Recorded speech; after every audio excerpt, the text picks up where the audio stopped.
My 19-year-old GF got pregnant. After an incident, her parents want the baby as punishment. My girlfriend Sarah was my world.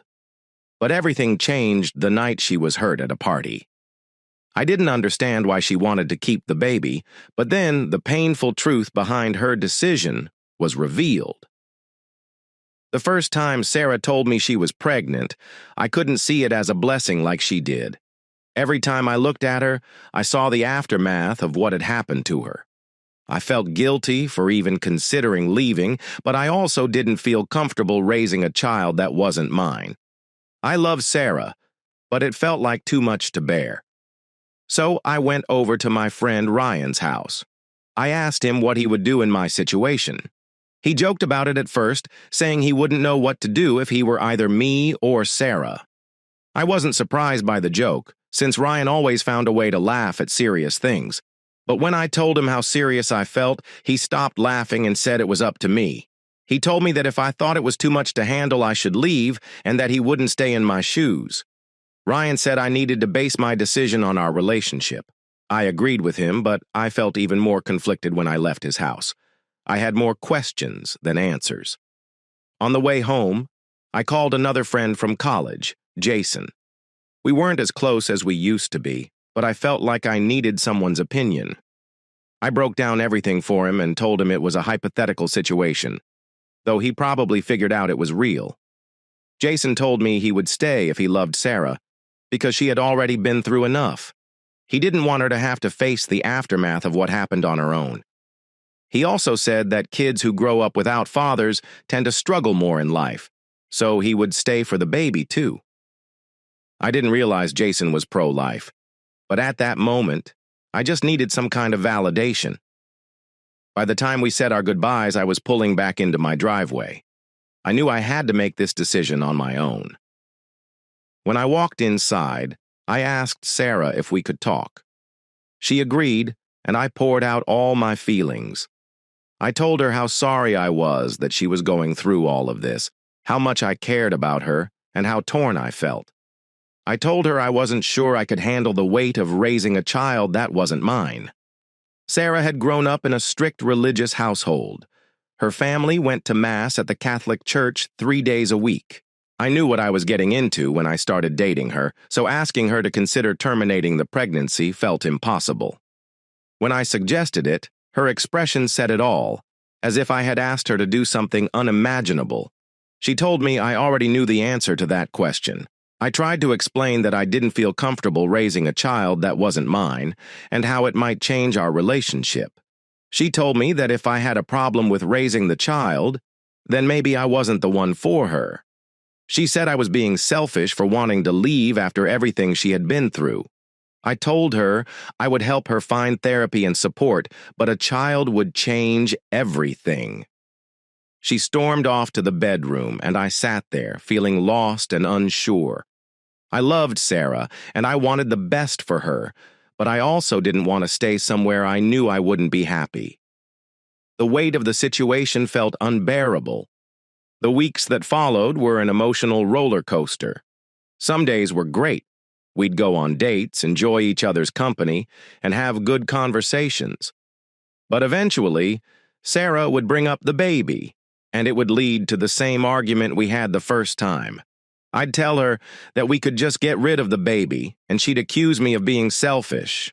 The back and forth was exhausting. I just couldn't understand why Sarah, who was 19 at the time, wanted to keep this child. Babies are expensive, and we were both in college. We were already buried in loans, and a baby would only add more debt. I understood the emotional side of it, but Sarah had never seemed interested in having children when we met. So what had changed? One night, as I lay in bed, I started thinking. I needed to understand what had changed in Sarah's mind and how we could move forward, or if we could. I decided to look through her phone. I know it wasn't the right thing to do, but I felt like I had no other way of getting answers. I found texts with her friend Bridget, mostly talking about her dating life and sharing memes. But then I stumbled upon a conversation with her parents. The messages were heartbreaking. Her mom blamed Sarah for the whole incident, saying it was her fault for dressing a certain way and for attracting attention from men. The messages were long, filled with anger and judgment. Her mom even told Sarah that she deserved everything that happened to her. I felt sick reading it, but I needed to know the truth. When Sarah walked into the kitchen, I quickly closed her phone and locked it. I didn't know how to process what I had just read. I tried to act normal and greeted her with a hug, pretending everything was fine. But I was shaken by what I had learned. Sarah told me she was doing okay, but I could see the pain in her eyes. I asked if there was anything I could do to help her, and she joked that breakfast would solve everything. I chuckled, trying to keep the mood light. But inside, I was torn. In the weeks that followed, I tried my best to support Sarah. I wanted to take care of her and give her everything she needed, but the guilt of knowing she didn't want the baby, yet felt forced to keep it because of her parents, gnawed at me. She had no one to advocate for her, and it hurt me that I couldn't do more. I wanted to talk to her about it, but I was scared. Scared that if I brought it up again, she would shut down or accuse me of not caring. I also didn't want her to find out that I had gone through her phone. It wasn't something I was proud of, but I needed answers. One night, after I had run her bath and made her favorite meal, I felt like I had to bring it up. I asked her if she could talk. I wasn't sure how she would respond, but I knew it was something that couldn't be ignored. Her face shifted from contentment to skepticism, and I could see the wall go up. She asked what it was about. I hesitated for a moment, but then I told her everything. I told her that I had gone through her phone, read the messages from her mom, and how I now knew the truth about why she was keeping the baby. I told her that I understood she was trying to please her parents, but I wanted to hear it from her. The truth about what she really wanted. At first, she didn't say anything. Then the tears came. She started to cry, and I rushed to her side. I didn't expect her to be angry that I went through her phone. It seemed like a buildup of everything. The trauma from the incident, the strain on our relationship, her parents' pressure, and the baby. It all seemed to hit her at once.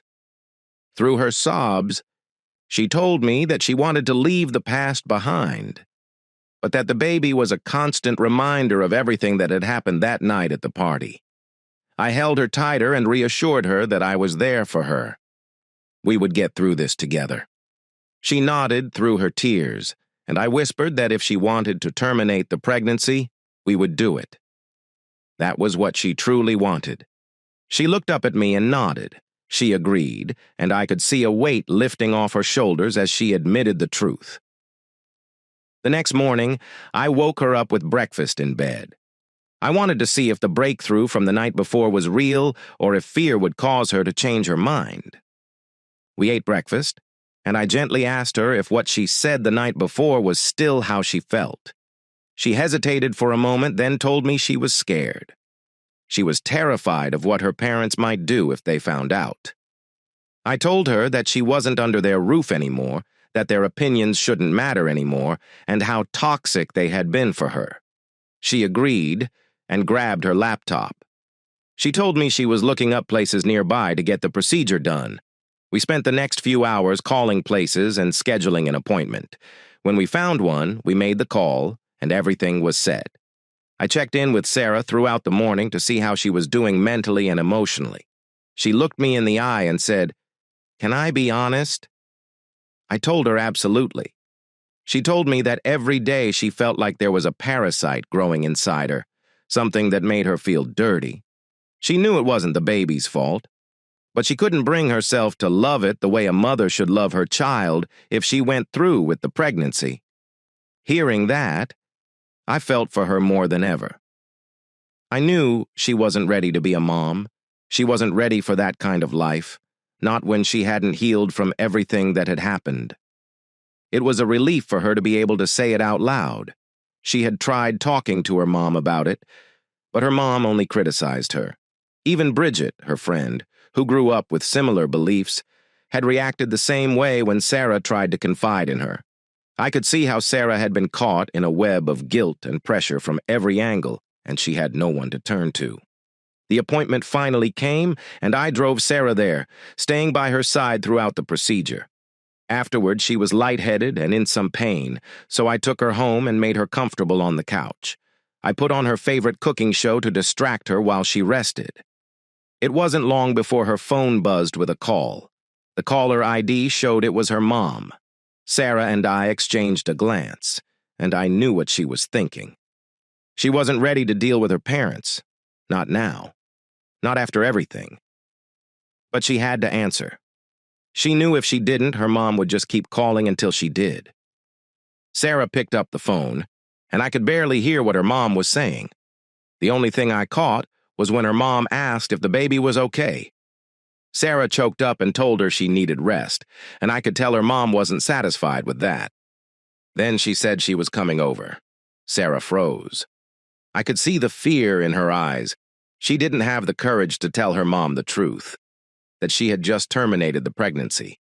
I offered to speak to her parents for her, to tell them what had happened, but she didn't want that.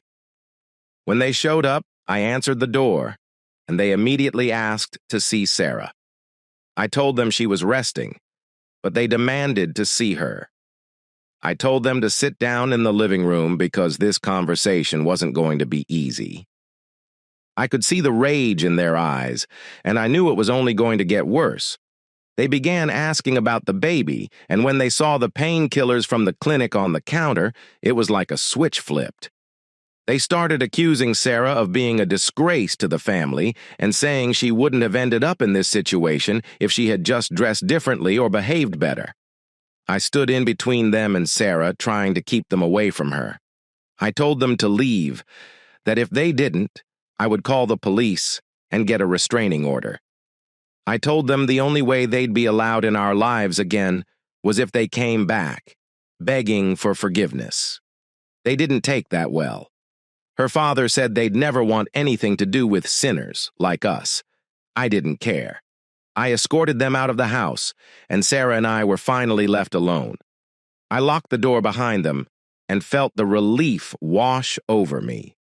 A year later, we were sitting on the balcony of our apartment, enjoying the morning sun. It was a Saturday, and we were relaxed, but then the doorbell rang. Sarah looked at me with confusion. We weren't expecting anyone. I told her to stay put, and I went to answer the door. To my surprise, it was Sarah's parents. They said they missed their daughter and wanted to make things right. Sarah was already healing, and she had forgiven them. But she told them it would take years to fix their relationship. They tried. They started spending more time with us, and we had dinner together, played board games, and tried to catch up. But every time, the conversation would turn sour by the end of the night. Something they said would always trigger Sarah, and it would end in an argument. Eventually, we would leave, and they would storm off. Though Sarah was seeing a therapist, she wasn't fully healed from the years of trauma her parents had put her through.